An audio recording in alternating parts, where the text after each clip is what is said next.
Hi, I'm Sarah Grace McCandless, and this is OnBrand, where we take a closer look at this growing desire for true connection between people and the companies that they engage with. You know, on the show, we've had a lot of different guests representing a number of different industries, from what's categorized more in a B2C, a business to consumer space, or a B2B space, some that kind of do a little bit of both. Some that are a little bit more membership driven, maybe have a nonprofit or community give back extension. We've had people who've been on from specific brands and organizations. And we've also had a number of really interesting thought leaders and subject matter experts that can speak to a number of different areas. And my guest today is one of the most sought after thought leaders in her space. I'm so excited to have her on, and she's going to talk a little bit about the space that she works in that we haven't really gone too deep in yet, but I think there's a lot to learn from what happens in her world, which is very association based. We're going to talk about what that means as well. KiKi L'Italien is the founder of AssociationChat, which is a really fantastic online community and podcast. Her content, ranging from blog posts, her podcast, her social media posts, reaches over 72,000 people on a monthly basis. And she's been at this for quite some time. So she really knows something about this space, both in terms of a digital experience and connection, and in that offline world as well. KiKi, welcome to OnBrand. I'm so excited to be here. I'm so excited to have you. I really, you are somebody I have admired for years and years. And you built this sort of empire, the way I see it, at least, as your now, I guess I'm your publicist right now, but I love it. Let's start with you. Tell my listeners a little bit about your background and what was the trajectory that kind of got you into the space that you're in today? Well, so my background is a little bit different for every person that goes into the association realm, the association industry. Very few, there's two people in the entire history of all of this that has ever on purpose done that. But my history was starting out working in marketing, and I really thought I was going to be a journalist initially. Went into marketing, and it's basically the same thing. And then I ended up in the association world, where I started at the very beginning of all of this social media stuff, helping to build communities for all kinds of different associations. And that ended up bringing me to where I am now. So, yeah. Well, and let's talk about associations. So, we hear this term a lot. It's used in different ways. Talk to me about what that means. It's such kind of the vocabulary, the lexicon here. How do you define an association? Well, so associations are kind of this weird, funky organization type. A lot of people get confused about what an association is because they think, oh, it's like a charity or something like that, or it's a homeowners association or something like that. And it's very different. I mean, really what an association is it's a gathering of people around a common mission or cause. And that definitely falls into the nonprofit category. But while all associations are nonprofits, not all nonprofits are associations. So there are charities, there are all kinds of different types of nonprofits. An association is focused on its membership. So the members are driven around a common cause or purpose. That can be something, that mission can be something that is serving an industry. So it could be like a trade association, or it could be something that is supporting a science. So for example, the Optical Society of America or something like that is a 501c3 tax status of a nonprofit, but that's an association that's focused on, the endeavor of disseminating knowledge, the knowledge of optics, versus something like a trade association where they'd be supporting the industry and all of its members and providing them with services and products.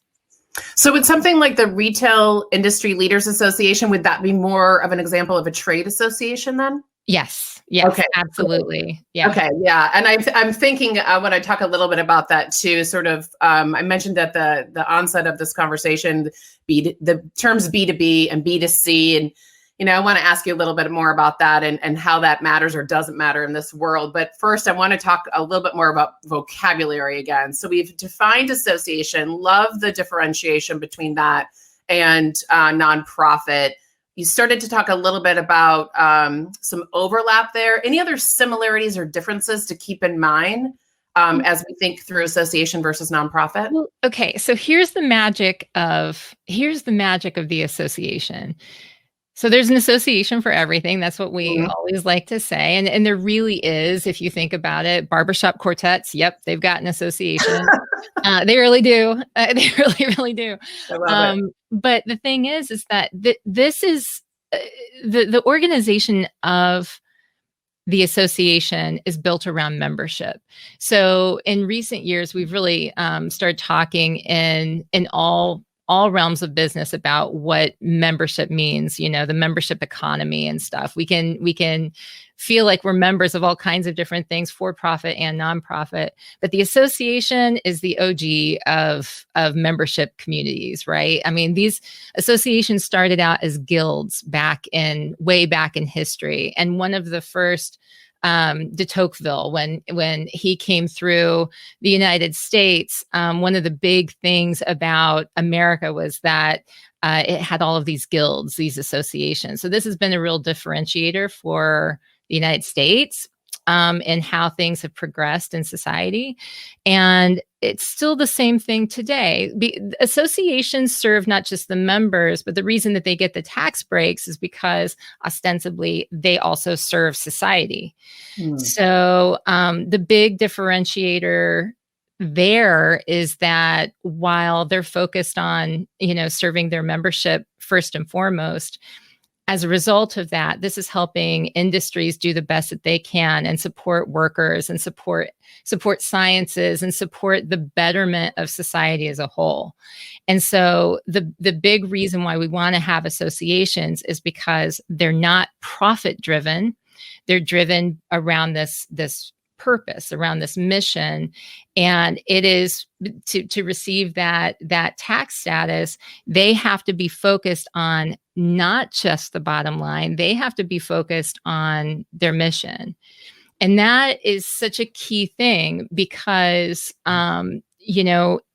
a big issue that was facing associations in recent years is that there was this push for associations to become more nimble and more agile. And so for some people, they looked as leaders of their associations to the for-profit world as, okay, how do I do that? How do I become more innovative and move quickly so that we can be at the forefront for our industry? And there was a little bit less focus put on the membership, the support of the membership. And for those organizations, when something like COVID happens, they've ended up having a little bit of an issue because they focused less on that supporting the membership and building that loyalty and building those relationships there. It became more transactional. And so for some of them, they've suffered as a result of that. But for the bulk of associations, there's been an interesting thing that's happened. And that has been that membership has sustained or even grown. And that's because when times are hard, you need to go to a place that you trust. You need to go to a place that's not driven by the bottom line, but it's driven by how are you doing? How are we supporting you? How successful are you in your job, in your industry? Or, hey, industry, how healthy are you right now? What can we do to make sure that we advocate on Capitol Hill to make sure that you're doing the best that you can? So that intention and that purpose is what brings that magic into what an association is. They are so focused on, and should be so focused on, membership and developing those relationships and developing that value there in community, that that's really a great strength. Well, and you took the word literally out of my mouth, community, because I'm listening to you talk. I love hearing this history behind association too. And you started to touch on What was the impact, particularly of the last year, which again is a topic that comes up in most of the conversations I'm having. How can it not, right? Because it's impacting everyone. Let's talk about community. I'm hearing that, in fact, memberships didn't decline. They either stayed steady or increased. And it sounds like because this is connected to that desire for community. What does community mean in the association space? So community, community is huge, and it can mean a lot of different things. When you say community, I mean, that's one of those words that's sort of a catch-all for like, community is like, I wear black and blue and you wear blue. So community of the blue wearers, That's right. But for associations, it's about 5 things, it's about bringing people together so that they're part of the same tribe, where they recognize that they're part of that same tribe. That means so that's one, I am part of this group and you're part of this group, and we are able to recognize that in each other. There's shared experience. So that used to come from like annual meetings and trade shows and things like that, where people were able to engage in person. Lately, more of a focus has been in that online engagement, where their online communities have come really into the forefront for the association world if they hadn't been already. There's the shared purpose. And of course, that's really at the heart of every association, like we were just talking about. There's the shared resources, and that's the practical reasons of why we're all doing this together is we can share our knowledge, we can share our research, we can share our jobs, we can share all of our information within this group so that we all benefit each other. And then finally, and this is the big key, and this is the thing that anyone can learn from associations or anyone, we all need to learn this lesson, and that is trust. So the fifth, and that's the most important element of a community, is the trust.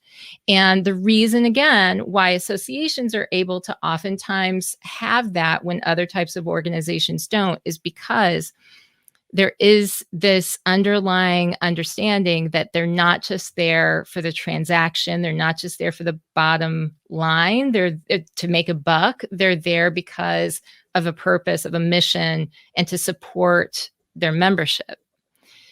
And when an association ends up finding themselves in trouble, it's usually because that has come into question. What you hear, the biggest complaint is, I'm just a paycheck member, right? They just want my dues. They don't really want me. They don't want my involvement, my engagement, my participation, they don't want me to volunteer and be involved. They just want my money.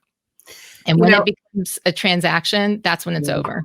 I'm listening to you say this, and I'm thinking through, there's so much that correlates here. If you take that relationship and dynamic and you put it into like a brand consumer space, wouldn't you say, I'm thinking like when a consumer starts to feel like I'm just either a dollar amount to you or not, and the experience, the trust, the community isn't a part of that brand to consumer. Do you think there's something for brands to learn and take a page from the association space here? In terms of the community? Yes. And actually the smartest brands do this. Like you can look at them and you can see where they're definitely doing that part of, whenever you buy something and you feel like you're part of a bigger community, like part of a bigger group, that you're more than just a transaction, that you're doing something together.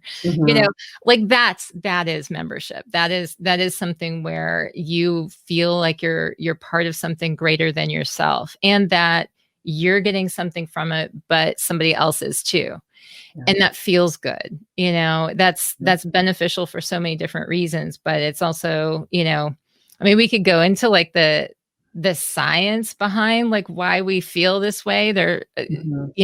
Humans have we've evolved to depend on each other. So we need community. So we need to feel, especially in times where we're stressed or we're emotional or we don't know how our kids are being educated because, a pandemic's come along and suddenly they can't meet in person as easily.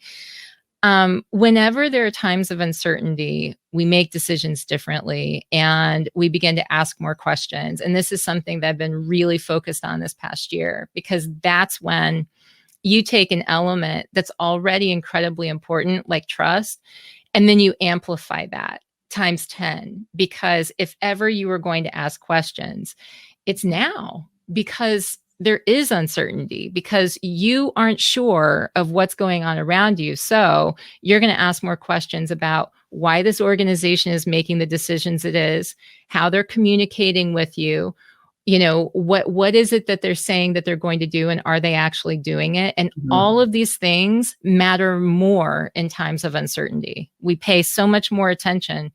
And if you think about it, there's a good reason why. I mean, we're surviving. We're figuring out what's safe and, what can I rely on? Whom can I trust? And if the answer is not them, not you, then there's a problem. Yeah. Great point. And I think that this was like bubbling up before, 2020, I think it was something that was already kind of coming to the surface. And then it was maybe fast forward in the last year in terms of, we were thrust into this place of uncertainty for sure.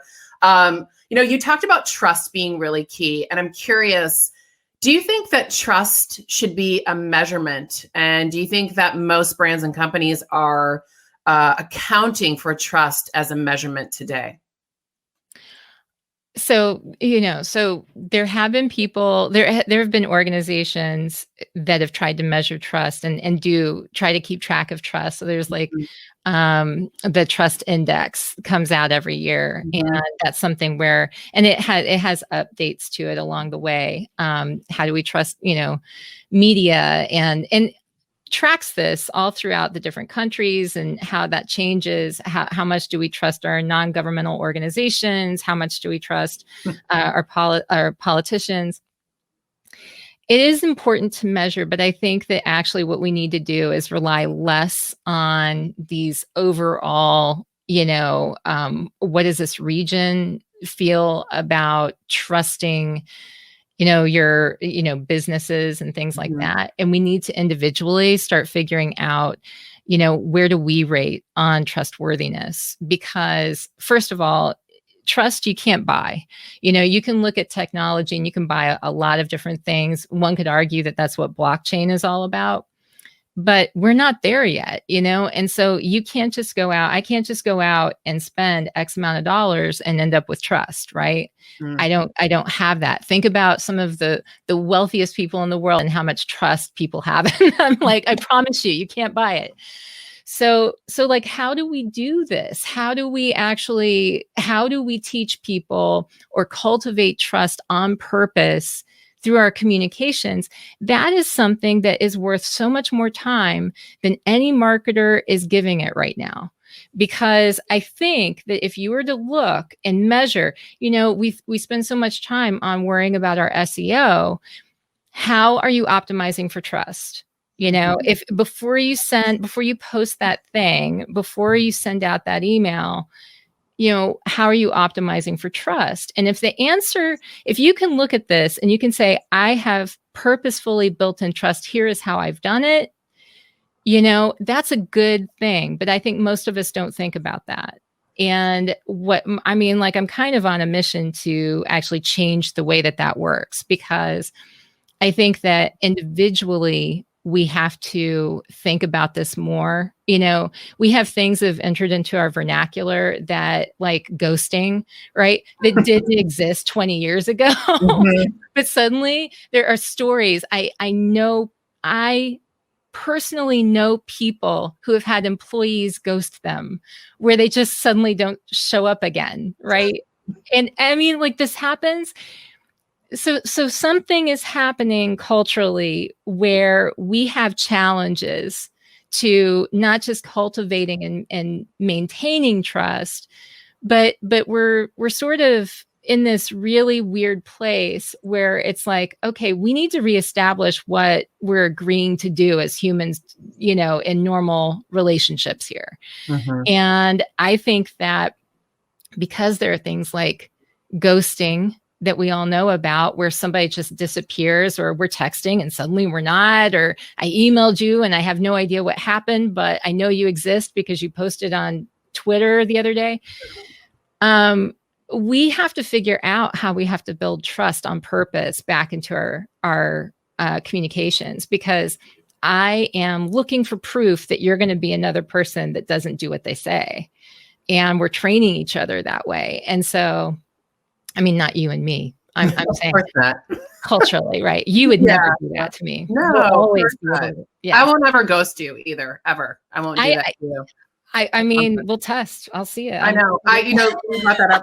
I started thinking about, I've never done that. And then I remembered when we had a summer job out in Bend, Oregon. I had 2 jobs, and I had a main job at a restaurant and then a side job at a store. And I did the side job for like a month. I was like, I don't want to do this anymore. So I had one of my friends who was living with me in the house call and pretend to be me and quit. So that was about the closest I got to just totally ghosting. I just like quit, but it wasn't me. It was my friend Carrie pretending to be me. There's a lot to unpack in that psychology there. That's for a different show, I think. But there's a lot to unpack with that. Yeah, that's also hilarious. And I feel and my empath in me still wants to apologize to that store manager, and who knows where that person is now. But I would never do that now. But I think you're right. Like why are we doing this? And you talked about trust too, and I love what you had to say about that. I think it is hard to know how to measure that, but we better start figuring it out. And it's not just in the words that we say, but you also said something that really hit right in my heart, is in the actions that we take. Because otherwise it's just words on a website, and it's empty promises. And if I think about a brand and consumer relationship, trust is key in every stage of the journey. I am at the point of being aware of who you are and deciding to become your customer. Trust, key. Support. Maybe something's gone wrong. You've made a mistake. That's going to happen. It's still humans behind the companies and the brands. We're going to make mistakes, but I trust that you'll show up and try to make it right, And then if I trust you, I'm going to advocate for you, and you're going to retain me as well. So it's this through line in here too. I think it is a little bit difficult to measure, but I look at your world, in the association world, and you've got, to me, almost like the association world was way ahead of its time, because your pillars are trust, community, membership, and purpose. And I want to come back to that. You said that at the beginning too. I think, again, we're really shifting towards wanting to engage with companies where they are purpose-led, they are transparent about it. And it's not just in the products that they make, but the actions they take, their employee experience.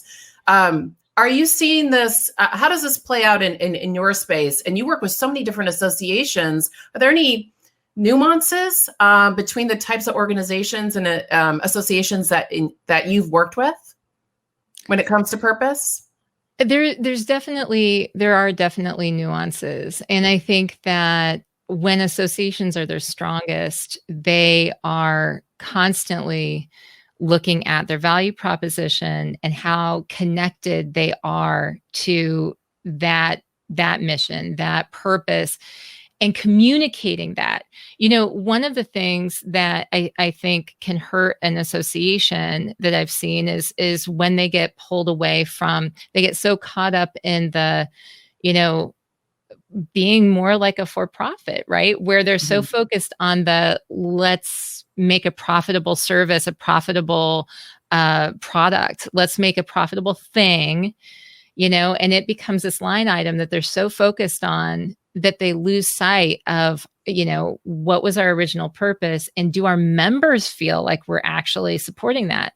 I mean, one of the things that an association has to do is constantly, to its board of directors, prove, over and over again that they're somehow serving the membership the best way possible. And so that executive director goes in and, is able to keep their job because they're able to show the board, hey, I'm leading this organization in the way that it needs to be led. And so it's a very tricky dance that I think, associations, I love associations because I think that they're able to achieve so much. They're advocating on Capitol Hill. They are, pursuing something that is for the greater good or for the good of their people. There's so many good things that they're doing. But from association to association, it depends. There are a lot of nuances between how they do that. And I think that, it's interesting to note that one of the big challenges in recent years has been how many for-profits have understood that ability to provide a mission and to provide membership is so important that that's become a big challenger to associations, because you can be a member of a for-profit that's doing good work and be proud and feel like they're serving you, except it's not set up as a nonprofit, right? It's not set up as an association. And there have been discussions, in recent years where that's been brought up. Like, how do we feel about the fact that the for-profit world is coming up with more competition for associations that never saw that before? Yeah. And so certainly there's a lot to learn from it. There are definitely for-profits that have already learned it, and are continuing to.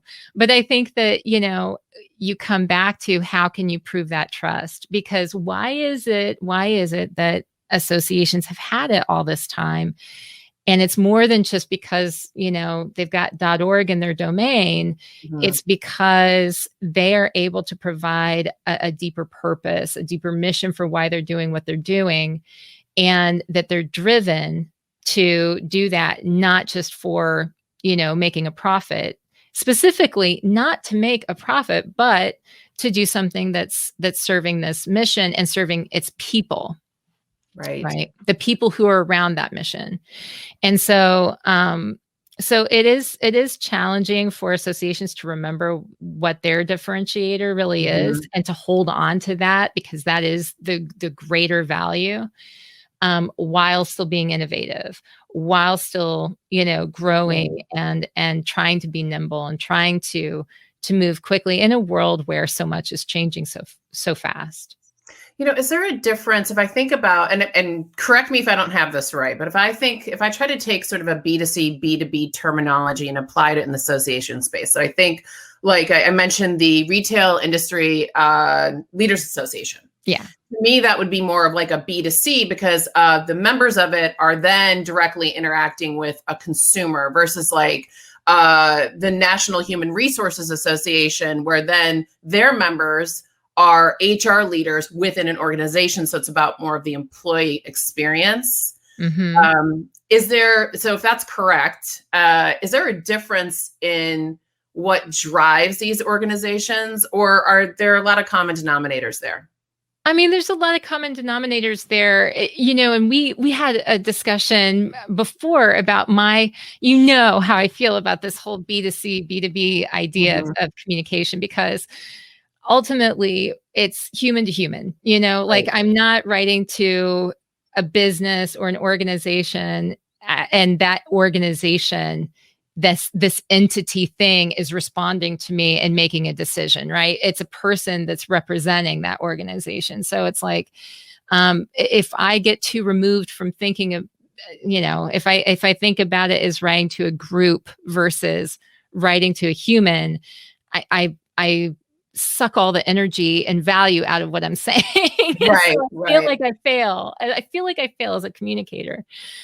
But with that said, yeah, there are different things. There are different drivers on what people are looking for when they're reading that communication. So for associations that are focused on, maybe it's, they have, an institutional membership or something like that. I was just talking to the Italia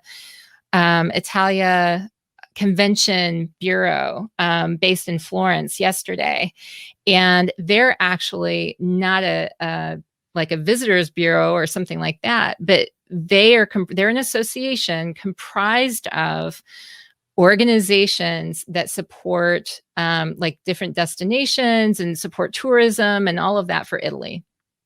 So they're an organization of organizations.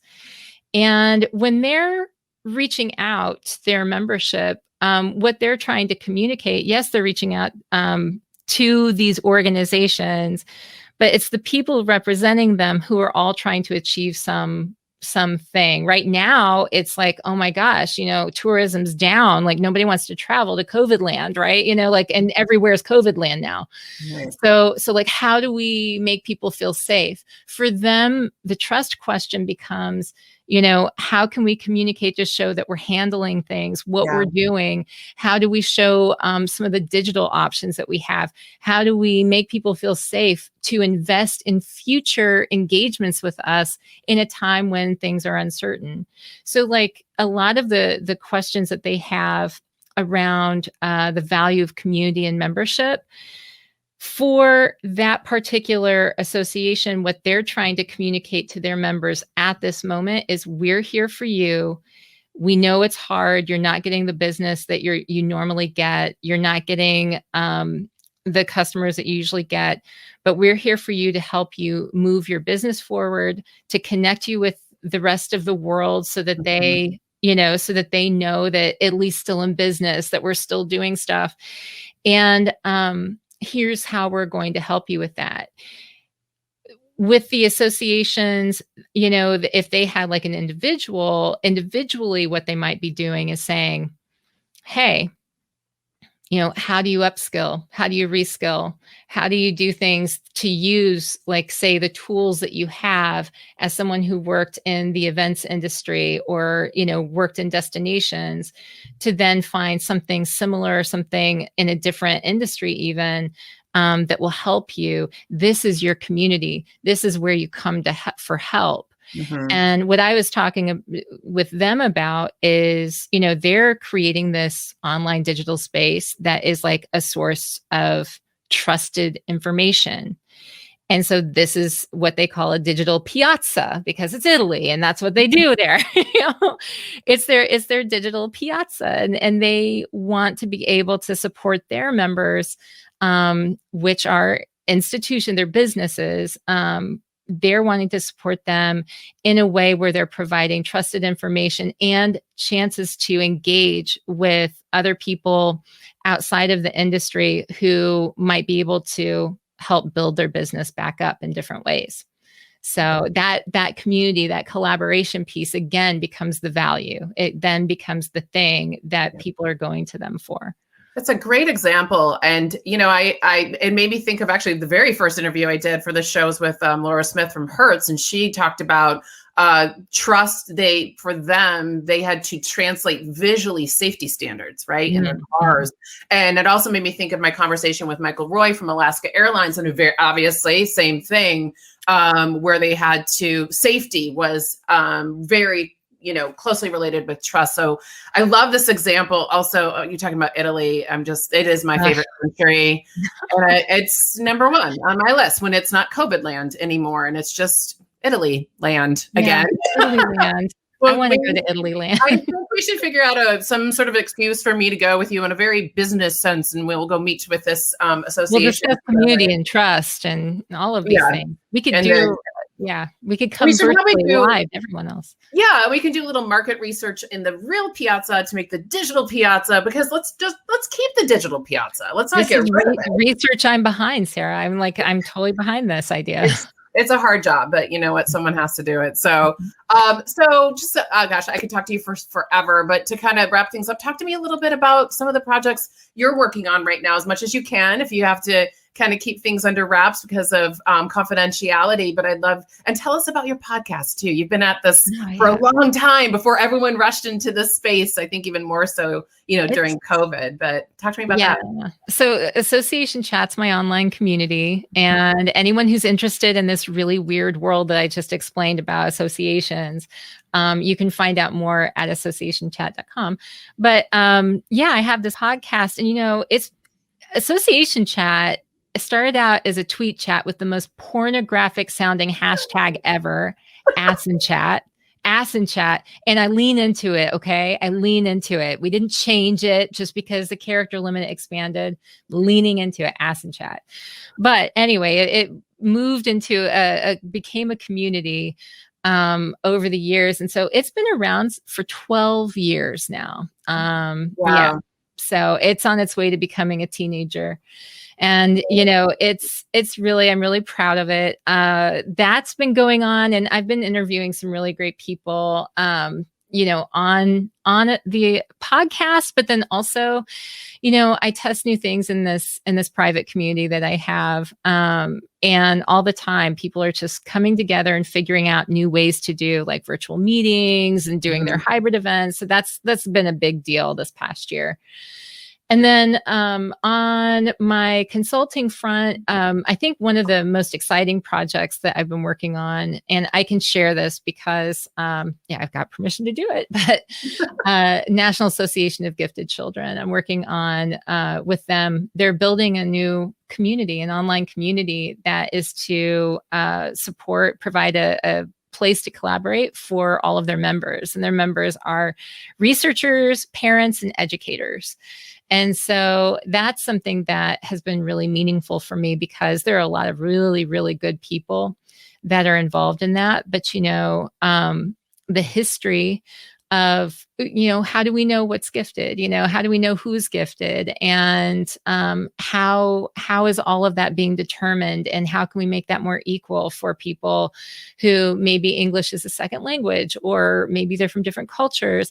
And these are all things that are on the forefront of the NAGC's minds. And so I feel like I'm coming in to this project at a really, really important time where bringing their members together can actually make a huge impact on the futures for untold numbers of people, and the direction that their lives take in the future. So that's been a really exciting project for me. That sounds so rewarding. I love that. It's very inspiring, as always, to talk with you. You're just a wealth of knowledge, and there's just so much in this space too that I really think other organizations and businesses not only can learn from, but should learn from, because it's what matters.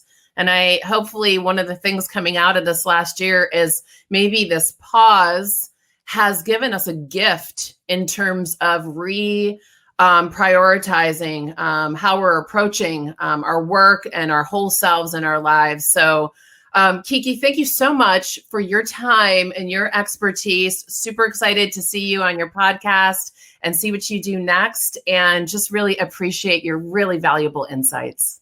Absolutely. Thanks for having me. And I'm looking forward to our upcoming research trip to Italy. I'm right there with you. Let's go book that flight.